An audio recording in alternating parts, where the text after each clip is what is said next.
Good evening. I'd like to call the Munster Town Council to order for the March 4th meeting. Mrs. Miss, would you take the roll? Councillor Schinkin. Here. Councillor Hopper. Here. Councillor Gardiner. Here. Councillor Peterson. Here. Councillor Nellens. Here. Okay, I'd like to ask we all stand for a moment of silence and then we'll follow it by the pledge.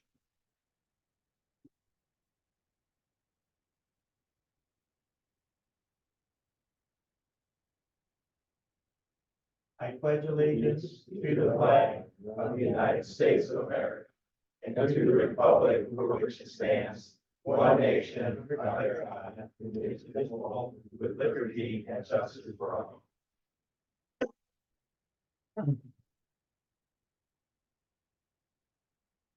The first item we have tonight is a MS4 performance update. We have a report that will be delivered for us.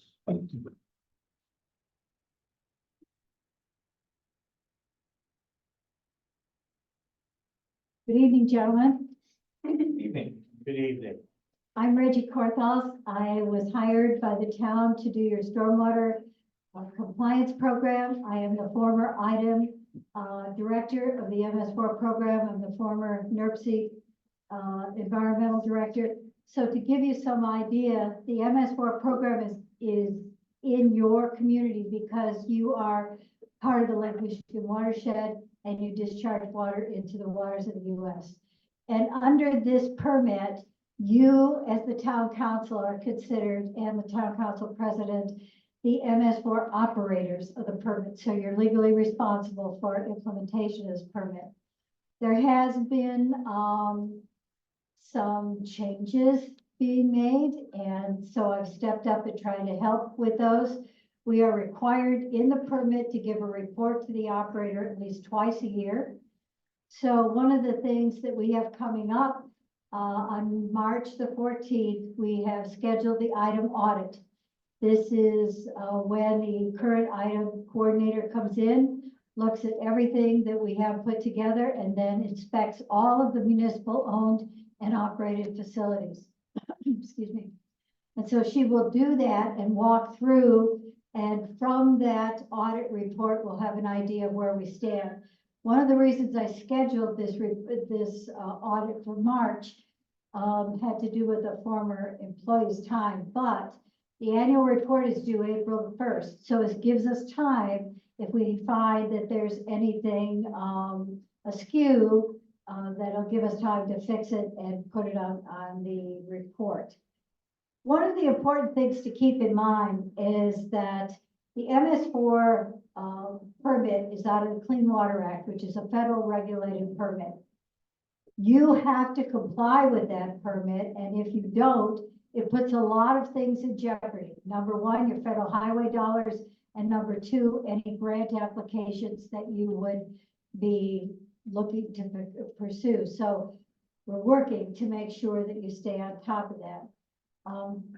On Friday, this Friday in Maryville Community Town, you're required in the permit to provide education to your contractors and developers that work within your community.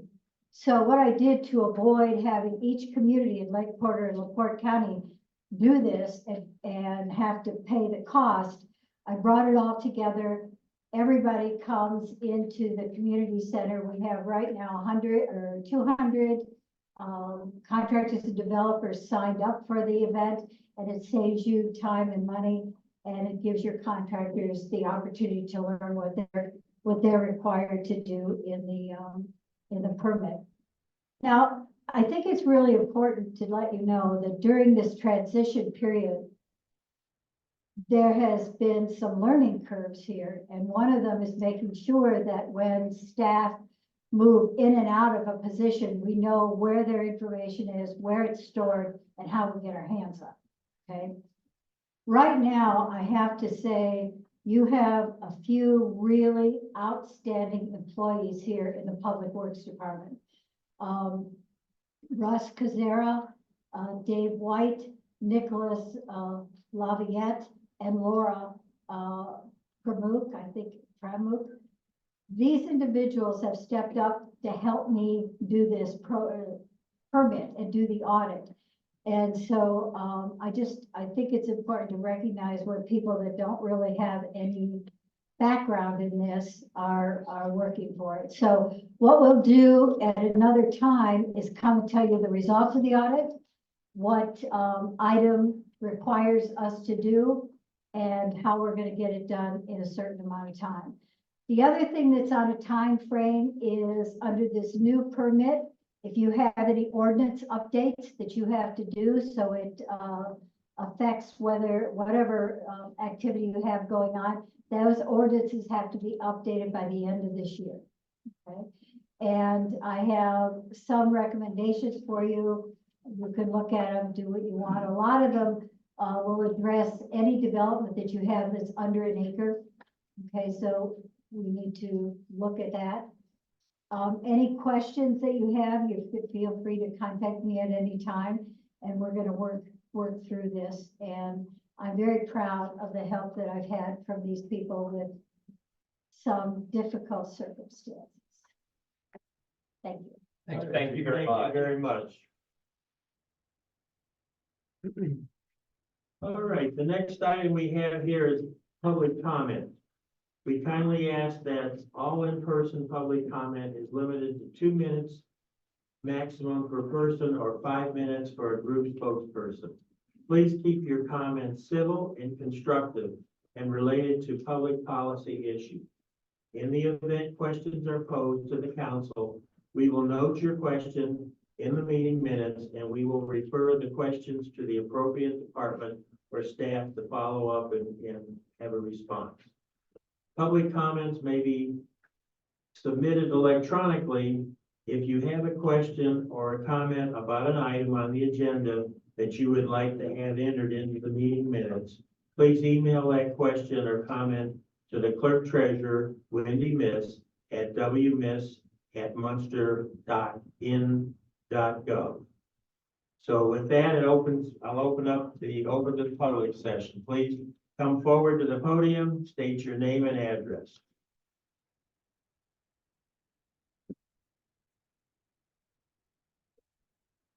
My name is Jim Casper. My address is 8021 Coy here in Munster. I'm speaking after I went through the online agenda for this evening, and I took a look and spotted ordinance 1934, park hour, second reading. I really wish I'd thought of this last month. I didn't. Well, I understand the park hours for Centennial Park are being changed to aid in enforcement and have kind of a standard park time. What I don't understand is how changing one park accomplishes that when the rest of the parks is to be closed at dusk. If we're going to have a standard closing for parks, I'd say have them all closed at the same time. You know, I like the idea of a clock time for closing a park rather than trying to enforce something at that dusk. What's dusk? You know, it changes daily. Second point, in terms of it being easier to enforce, I don't understand how standardizing at 10 o'clock at night is going to make for easier enforcement. Except for maybe 4 or 6 weeks a year, it's going to be dark. I don't understand how enforcing a park closure or park activity is easier after dark than before dark. And that was just a couple of thoughts I had. Thanks very much. Thank you very much.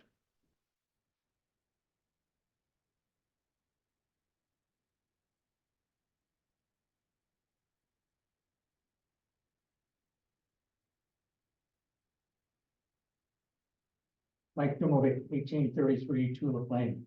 This is in response to Mr. Casper's comments. The way it's easier for the park to be closed at a standard time. I fish at Centennial Park all the time, and the dusk hour, the dusk closing, it's not consistently enforced. Dusk changes every day. Nobody knows when dusk is. I've been there way past dusk, and I've been there before dusk when they've come in, because I think it's the VIPs, sometimes it's the Munster Police. But if you have a standard time, You know when you gotta get out of there. Like I said, people are there at dusk and they don't know when dusk is. So that's my only comment. Thank you very much. Anyone else like to come forward at this time, open to the public?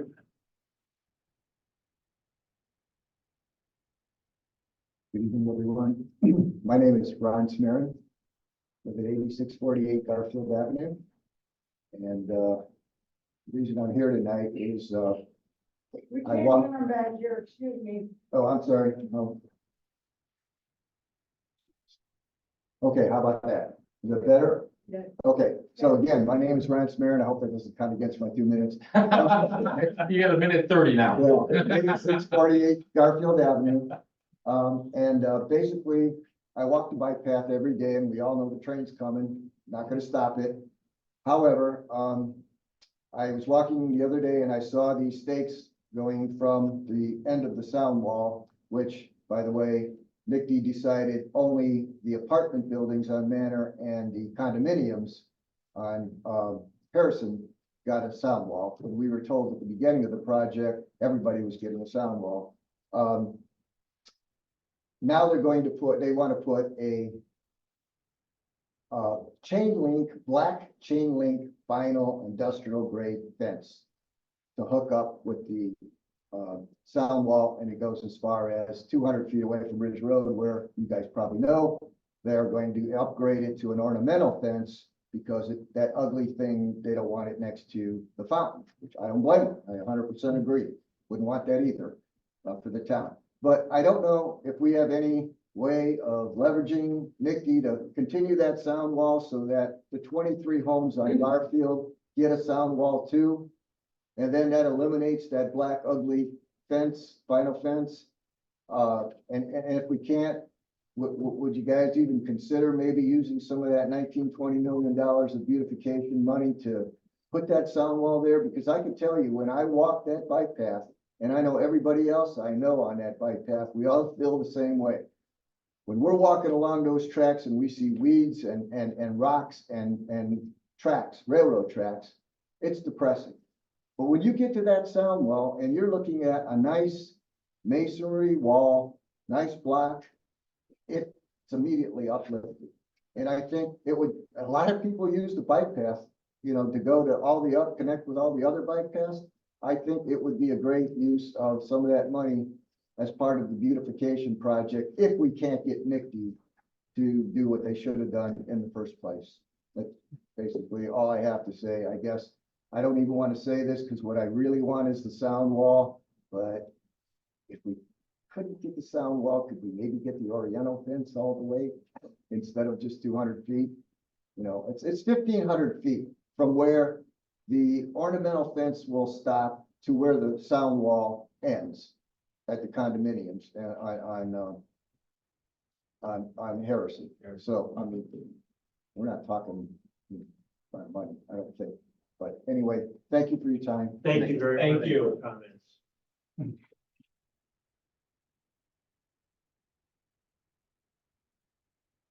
Hello, my name is Matt McDonald. I live at 1036 Azalea Drive. I was scrolling through my phone the other day, going through some news, and I came across Police Chief Shekel making some comments to the press about attracting new officers. He says that the Chicago police, right, they've let go 21 police officers for the vaccine mandate. And I believe he's hired one of those already. It's like I'm all for increasing the staffing for our police department. I think they do an amazing job for the town of Munster. You know, what they do, you know, everyone in this town backs the police, including myself. I just want to read out a quote that Police Chief Shekel had here in the press to attract new police officers. He says, even though we're 30 minutes from Chicago, we're rated one of the 10 safest cities in the state of Indiana. Now that is due to great police work and a great town that we live in. But I have to say that that's a bit of a change, right? From this fall, this summer. Right, this election was based on the crime that we had in this town and the red signs everywhere. I found that to be, you know, a little, I don't want to say disingenuous, but it's a stark shift from the election.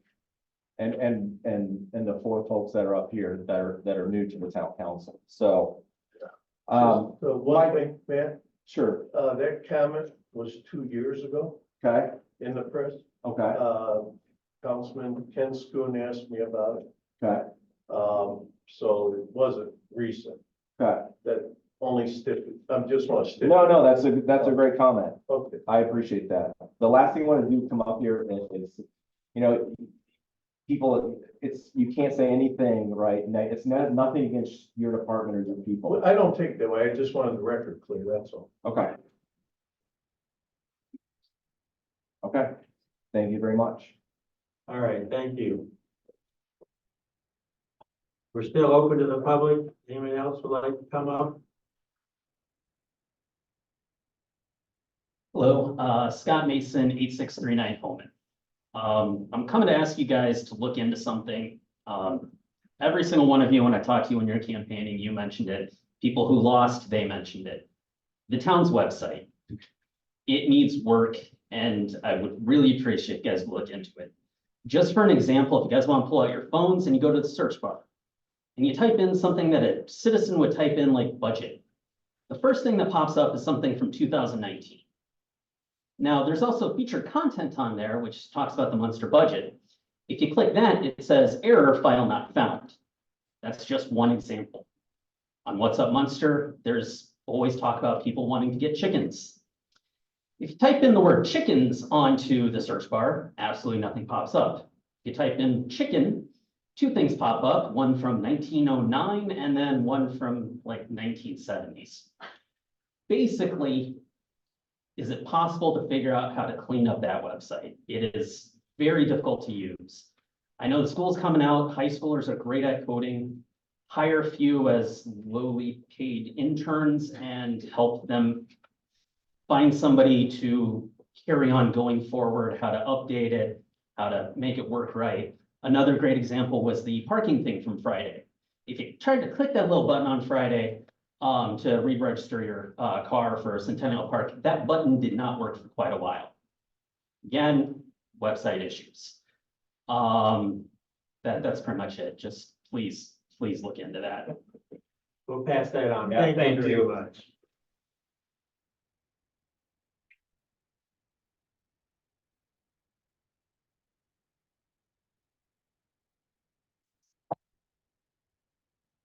Hello, Kathy Tobin, 1123 Elliott Drive. I just wanted to respond briefly to Matt McDonald's comment, question, and Chief Shuffle's response.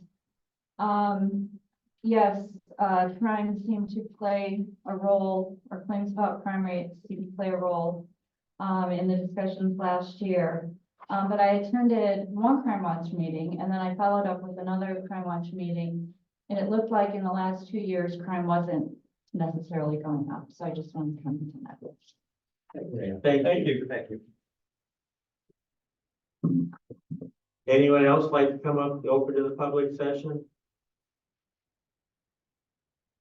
Anyone else would like to come up to the open to the public session? With that, I'll close open to the public, and that takes us up to the consent agenda. Mr. President, I would make a motion to accept the consent agenda as presented. I'll make the second. We have a motion, we have a second. Any further discussion? Any discussion on that? Seeing none, Mrs. Vince, would you call the roll? Counselor Schinkin. Yes. Counselor Hopper. Yes. Counselor Gardner. Yes. Counselor Peterson. Yes. Counselor Nellens. Yes.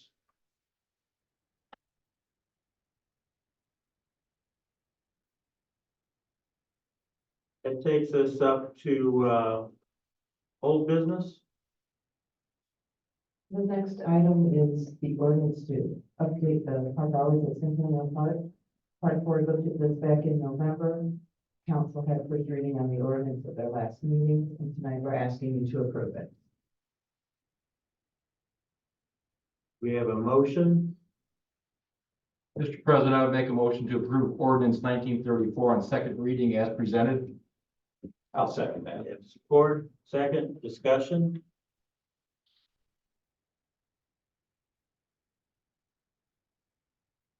I'm just gonna make a comment that this is coming to us from the park department and also the police department concurrence. And always with anything that we do, we'll certainly monitor it. And if it needs to be adjusted or tweaked, we will certainly take such action. With that, no further discussion, Mrs. Miss? Counselor Schinkin. Yes. Counselor Hopper. Yes. Counselor Gardner. Yes. Counselor Peterson. Yes. Counselor Nellens. Yes. That takes us up to appointments to the Unsafe Building Board. So the unsafe building board is something that is already in code that exists for the town. We just don't have anyone appointed to it right now. And there are some properties that staff and council are interested in helping come up to code, and the unsafe building board will help in that process. There were 3 people identified that meet the criteria for who can be on it. They've all been contacted. They're all willing to serve. So we're looking for a motion to appoint them to the unsafe building board. Mr. President, I'm going to make a motion to accept Plan Commission members Bill Baker and BZA make members Ed Pulaski and Roland Rappin to the Unsafe Building Board. We have a motion. Do we have support? I'll second it. We have support. Further discussion? Again, this is a board that only meets as necessary when we may deem that there might be a situation in town that requires their action. So with that, Mrs. Miss? Counselor Schinkin. Yes. Counselor Hopper. Yes. Counselor Gardner. Yes. Counselor Peterson. Yes. Counselor Nellens. Yes. That takes us up to old business. Excuse me, new business, which now we're new business. We have resolution 2127, amendment to resolution 2126. So resolution 2126 authorizing interim town manager that was adopted at the last meeting. There was an amendment made at that time regarding hiring and firing and who the interim needed to consult and when, and whether or not that would be the council president or the full council. The amendment was adopted that said the full council, and now there's a desire to change it back to the original language, which was the council president. We have a motion.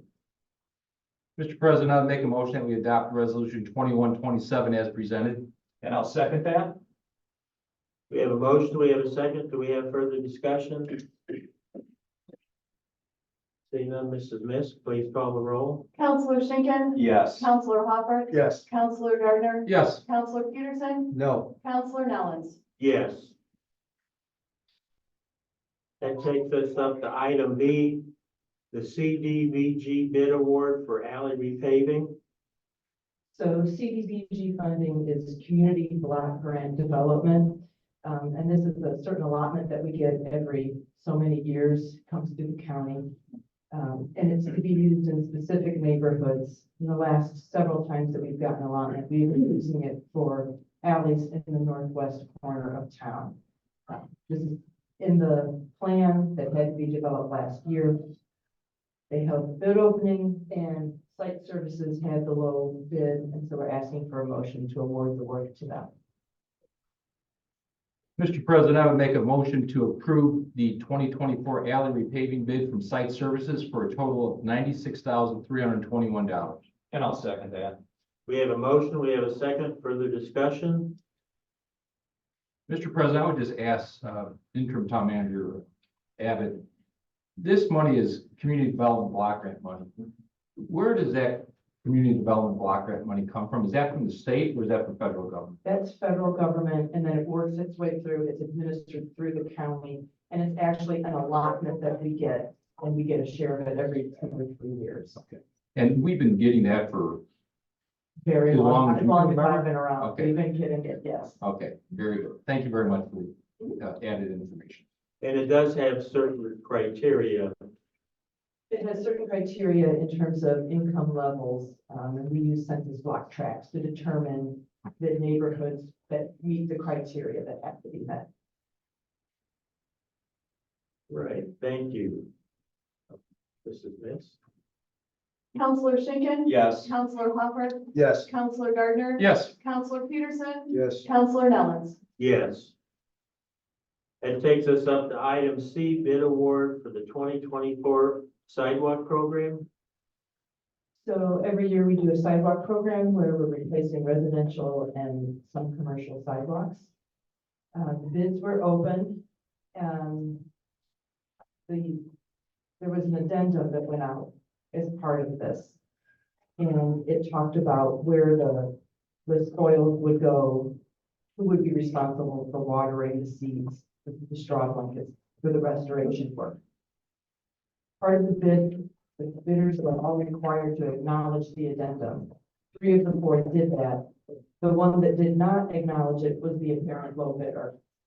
In consultation with the town attorney, we were informed that if that contractor was willing to acknowledge the addendum and hold their price, then that contractor could have the bid. J.J. Newell submitted that, and that's who we're recommending be given the work. They have been the contractor for us for, I'm gonna guess, at least 20 years. They've been doing this work for us. All right, do we have support? Yeah, Mr. President, I want to make a motion to, accept J.J. Newell as the replacement program for the bid of $13 a square foot for 5-foot regular walkway and $14 a square foot for 7-foot driveway walkways. We have a I second. second that. We have a- As long as it's 5 inch and 7 inch. Oh, 5. All right, any further discussion, comments? Seeing none, this is Miss. Counselor Schinkin. Yes. Counselor Hopper. Yes. Counselor Gardner. Yes. Counselor Peterson. Yes. Counselor Nellens. Yes. Item number D is a contract for the Safe Haven Baby Box at Fire Station number 2. So the fire department sought and was awarded a grant to install a safe haven baby box. The grant is for $10,000. There's a contract that goes along with it that talks about the installation and care for that and how that will be handled. So council is being asked to approve that contract as well as the expenditure to purchase and install it. The total cost will be about $15,500. I'd like to make a motion to authorize the fire chief to sign the agreement between Safe Haven Baby Boxes, Inc. and the town of Munster for baby safety device in the amount of $15,500. I'll second.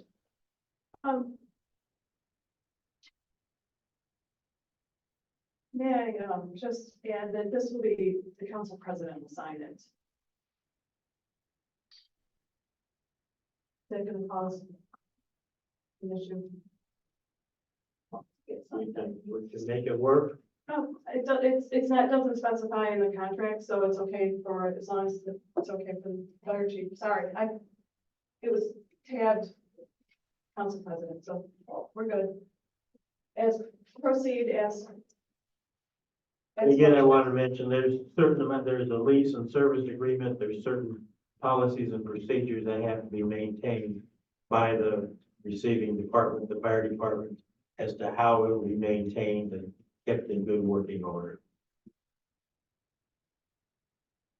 I believe our attorney had reviewed this, correct? Your office of Westland Benner Yes, had they reviewed did. this. Okay, They thank you. Okay. Any further discussion? Seeing none, Mrs. Miss.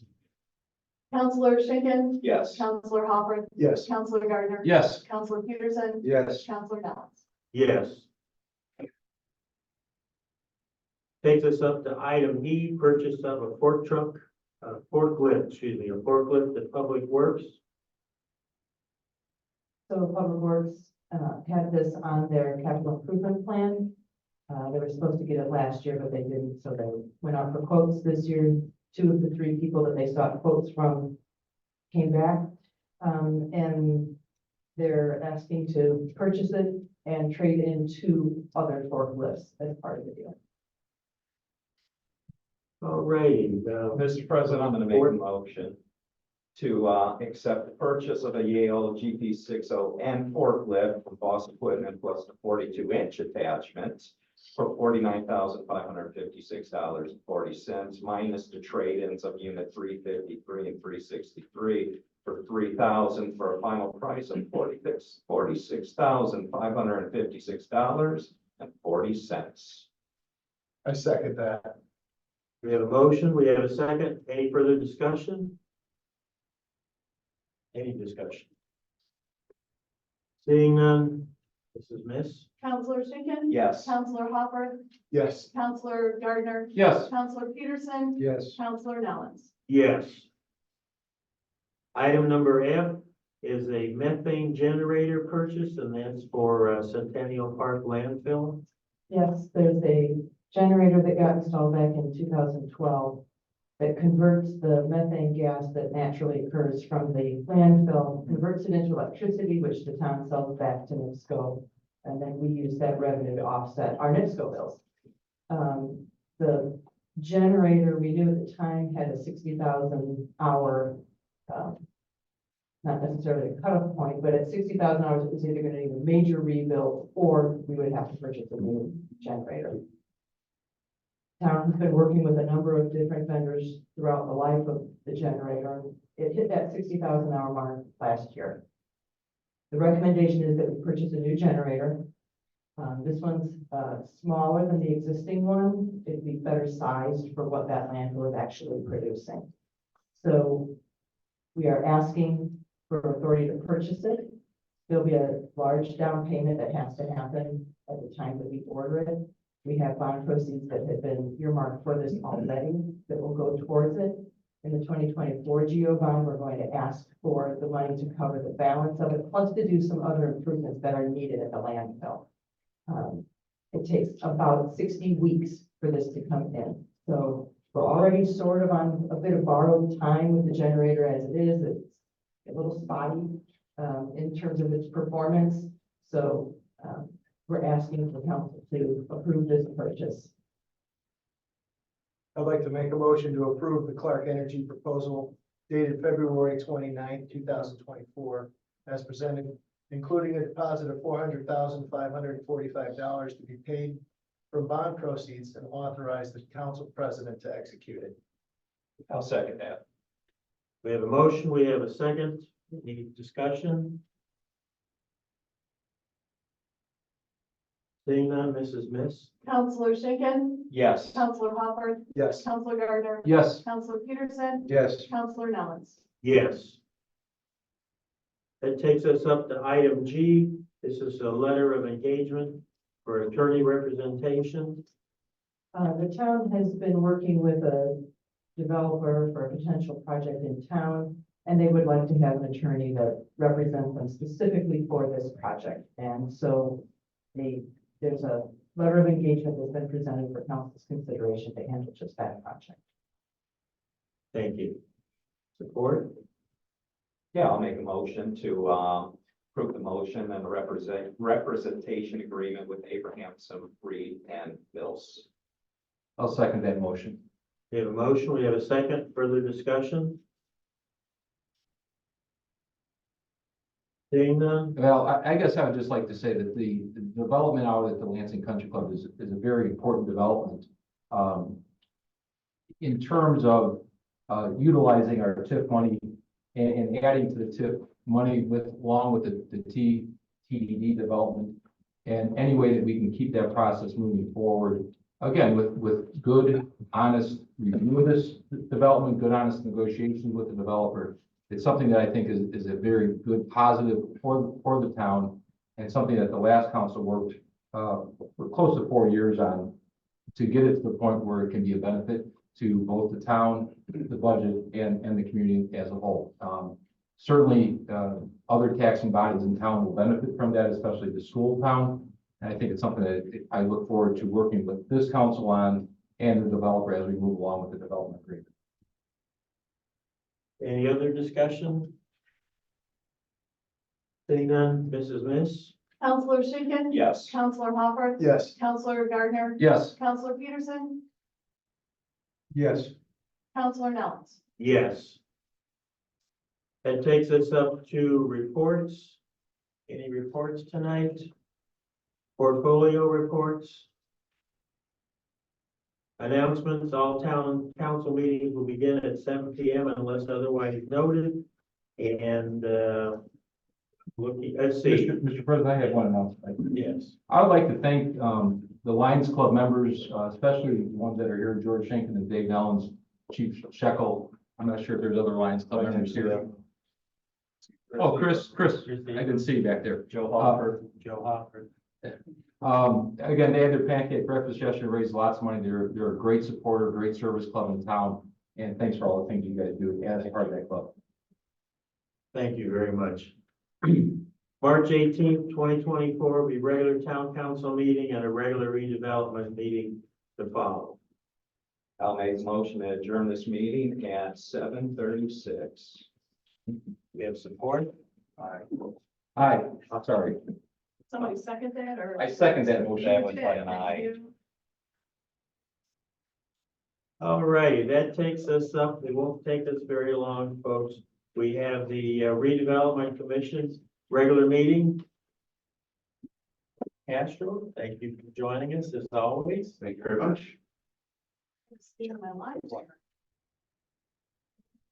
Share. All right, we call this meeting to order. Mrs. Smith, would you take the roll?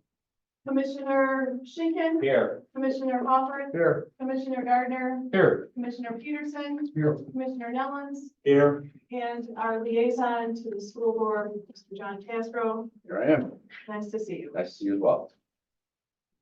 We'll have the open to the public for the redevelopment commission. It has the same comments and regulations as we have for the regular council meeting. Is there anyone like to come forward and be open to the public regarding the redevelopment commission? Is there anyone like to come forward for the open to the public redevelopment commission at this time? Seeing no one, will close that. And that takes us up to the consent agenda. We have a motion. Yeah, I'll make a motion to approve the consent agenda. Thank you. We have a second. Second. We have a motion. We have a second. Any further discussion? Mrs. Miss, would you call the roll? Commissioner Schinkin. Yes. Commissioner Hopper. Yes. Commissioner Gardner. Yes. Commissioner Peterson. Yes. Commissioner Nellens. Yes. And we have no old business. Under new business, we have a resolution 58. Declaratory resolution approving plan supplement. Yes, council and the redevelopment commission have expressed the desire to expand the uses of the TIF revenues to be used for public safety. And in order to do that, there is a process that we have to go through to change the plan. We have to make a plan, put in a plan supplement. This resolution is the first step in that process. It'll then go to the plan commission, it'll go to the council, it'll come back to you eventually. By the end of April, then all the meetings fall in place, the process will be complete. But the first step is approving this resolution. I'd like the motion to approve resolution 58 as presented. And I'll second. We have a motion. We have a second. Further discussion? Do we have, again, the plan supplement, do we have definites of what will be in the plan? How long, for example, how long TIF monies will be collected or future development of the TIF or different projects? So in order for this process, it doesn't get into that kind of detail. What this does is it grants the authority to be using the TIF dollars for, and it has the list of things, and one of those is public safety. later in this year, there's a new requirement that a more detailed plan be provided each year. We're waiting for guidance from the state as to what that needs to look like. So at that point, I think we might be seeing more detail, unless council wanted to, or development commission wanted to put that forward sooner. Again, I just think with a new process, a new way of funding something, especially with the development being so strong yet, just to make sure that we understand the effects of this, how it might, long term. And again, you hear different timeframes of how TIP money doesn't go on forever. So again, just being able to, kind of capture that picture and make sure that we're being I guess a well thought out approach to something like this, that we make sure that we don't look back 7 years from now and say, well, I wish we would have did something like this. So Last year, Baker Tilly, the financial advisor of the town, Right. they provided us with an annual report of the TIP and the TIP revenues and what it looked like and with the debt service and those kind of things. I have talked with them and they are preparing a new report. And I told them that this is the process that Council and Redevelopment Commission are going through. So they are updating that report in light of these changes. So that will give us some insight into what you're talking about. What does this mean over time for the town and the TIP and on all of those revenues? right. I think it's a great opportunity for the town to capitalize on, some of the TIP dollars and the state legislature allows us to do it. Yes. I just want to make sure that we see the impact, or we can capture the impact as much as we can. Yes. Very good. Thank you.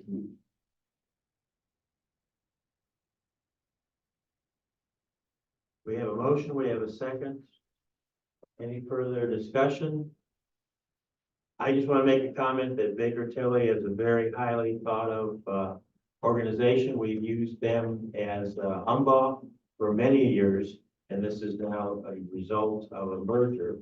And I concur that we need to have a roadmap to know where we are, how long it'll last, where the money will flow, and have that organized. So with that, Mrs. Miss, would you call the roll? I will. Commissioner Schinkin. Yes. Commissioner Hopper. Yes. Commissioner Gardner. Yes. Commissioner Peterson. Yes. And Commissioner Nellens. Yes. There are no announcements. We're ready for adjournment.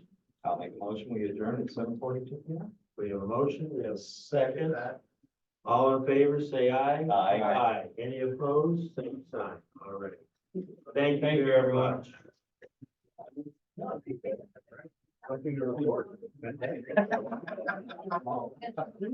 got a schedule that pretty big. Oh, I thought it was yours. I'll put it back up. No. Thank you. Sorry. Thank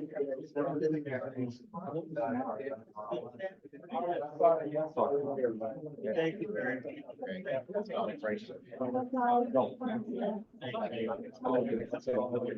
What do you want to talk about?